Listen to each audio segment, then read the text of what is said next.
আজ আমি potato bread pakora বানাবো। কী কী উপকরণ নিয়েছি দেখুন। আলু নিয়েছি, পটাটো, লবণ, গুঁড়ো লঙ্কা, ধনে গুঁড়ো, আর এটা হচ্ছে কি সাদা জিরে, কালো জিরে, কাঁচা লঙ্কা, ধনেপাতা, পেঁয়াজ রয়েছে, গোলমরিচ গুঁড়ো। তো এই ছিল উপকরণ। আলুটাকে পেস্ট করে নেব এগুলোর মধ্যে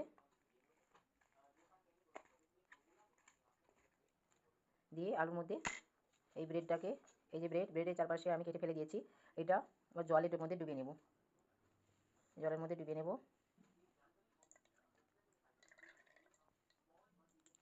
এর মধ্যে দিয়ে দিলাম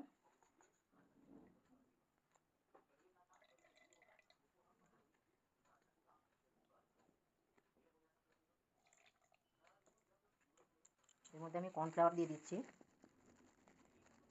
এই দেখুন কর্নফ্লাওয়ার দিয়ে দিচ্ছি, দিয়ে এটা ভালো করে মাখিয়ে নেব।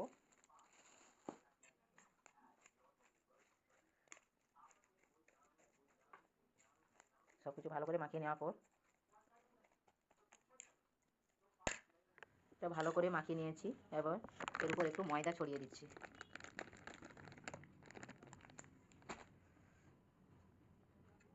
মাখিয়ে নেব।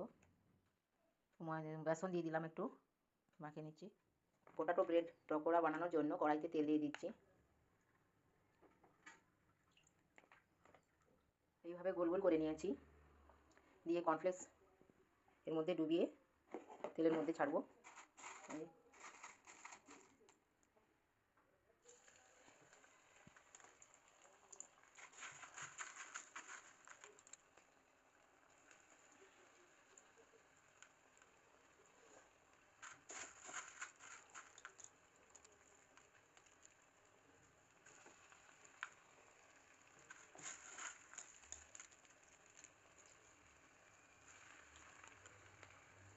এগুলো ভাজা হয়ে গেছে, এবার তুলে নেব। পটাটো ব্রেড পকোড়া আমার তৈরি হয়ে গেছে। এবার আমি প্লেটটা সাজাচ্ছি, দেখতে থাকুন। কেমন লাগলো কমেন্ট করবেন, সাবস্ক্রাইব করবেন, শেয়ার করবেন।